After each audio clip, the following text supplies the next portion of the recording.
पड़ता है तो पाँव से लेकर आसमान तक, सर से ऊपर आसमान तक अल्लाह ताला नूर ही नूर पैदा फरमा देते हैं। इसी तरीके से हज़रत अली कररमल्लाहु वजहहू ने बयान फरमाया कि रसूलुल्लाह सल्लल्लाहु अलैहि वसल्लम ने इरशाद फरमाया है कि जो भी सूरत को जुमा के दिन पढ़े, उमूमन ये जुमा के दिन ही पढ़ी जाती है और जुमा के दिन ही पढ़ा जाता है, मगरिब से पहले पहले ये सूरत पढ़ी जाती है। तो जो भी ये सूरत जुमा के दिन पढ़ेगा, अल्लाह ताला उसके पिछले हफ्ते के पूरे गुनाह को माफ़ फरमा देते हैं। गुनाह से मुराद यहाँ पर सगीरा गुनाह है, कबीरा गुनाह नहीं है।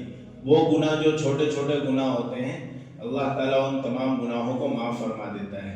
और अगर इन हफ्ते में अगर फितने दज्जाल रोनुमा होता है, दज्जाल का फितना आता है, तो अल्लाह ताला उस फितने से भी हिफाजत फरमाते हैं।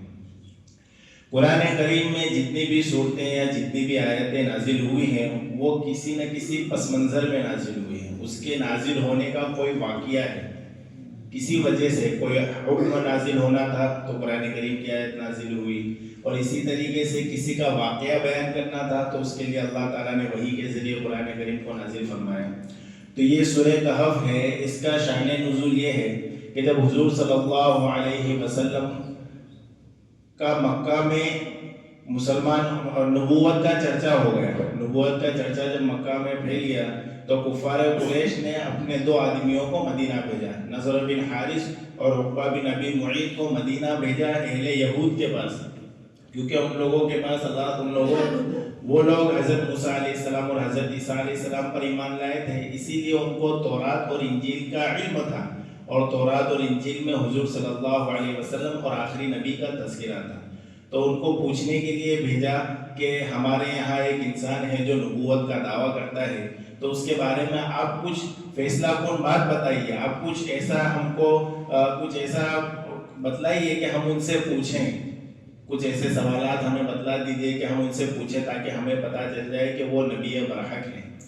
तो अहले यहूद और अहले नसारा ने 3 सवालात लेकर उन दोनों को भेजा, कुफार कुरैश को। 3 सवालात ये थे। पहला सवाल तो ये था कि आप उनसे उन नबी से पूछिए, यानी जो नबी का दावा कर रहे हैं हुजूर सल्लल्लाहु अलैहि वसल्लम से पूछिए कि उन जवानों का क्या हाल है जो गार में जाकर छुप गए थे। एक तो उनका हाल पूछिए, और दूसरा सवाल ये पूछा कि उस शख्स के बारे में पूछिए जिसने मशरिक से मगरिब तक की हुकूमत की थी, वो कौन आदमी था। और तीसरा सवाल रूम के बारे में किया गया। तो वो लोग जब मदीना से मक्का आए और नबी से ये 3 सवालात किए, तो नबी ने कहा कि मैं इसका जवाब कल दूंगा। नबी ने कह तो दिया कि मैं कल जवाब दूंगा। अब नबी को ये उम्मीद थी कि अल्लाह की तरफ से कोई हुक्म आ जाएगा, कोई वही आ जाएगी तो मैं इनको बतला दूंगा, लेकिन दूसरे दिन वही आई नहीं। इसी तरीके से तीसरा दिन गुजर गया, चौथा दिन गुजर गया, गुजरते गुजरते 15 दिन गुजर गए। तो अहले कुरैश और अहले कुफार नबी का मजाक उड़ाने लगे। नबी को इसकी वजह से बहुत ज़्यादा गम भी हुआ। 15 दिन के बाद हज़रत जिब्रील अलैहिस्सलाम इस सूरत को लेकर नाजिल हुए, और उसके बाद नबी को एक चीज़ का हुक्म भी बतला दिया। आगे को इसी सूरत में है, वला तक़ूलन्न लिशैइन इन्नी फ़ाइलुन ज़ालिका गदन इंशाअल्लाह, कि आप जब भी कोई चीज़ बयान कीजिए कि मैं इसको कल करूँगा या कल बताऊँगा, तो उसमें इंशाअल्लाह ज़रूर कीजिए। ये हुक्म बताना था, इसीलिए ये आयत 15 दिन लेट कर दिया अल्लाह ताला ने। तो नबी को ये कह दिया कि आप जब भी किसी काम को कहने का कहें या कुछ बतलाना हो कि मैं कल कहूँगा, तो उसमें इंशाअल्लाह ज़रूर कहें।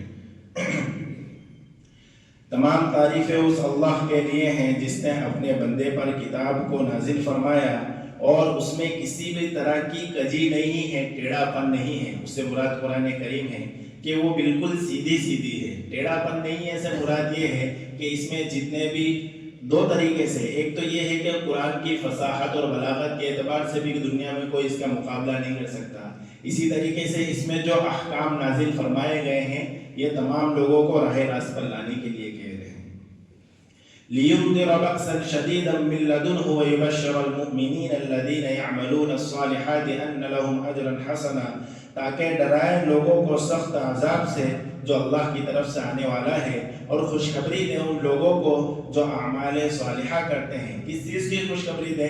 ان لہم اجرا حسنا، کہ ان کے لیے بہترین بدلہ ہے، ماکثین فیہ ابدا، کہ وہ اس میں ہمیشہ ہمیشہ رہیں گے۔ بدلے سے مراد یہاں پر جنت ہے۔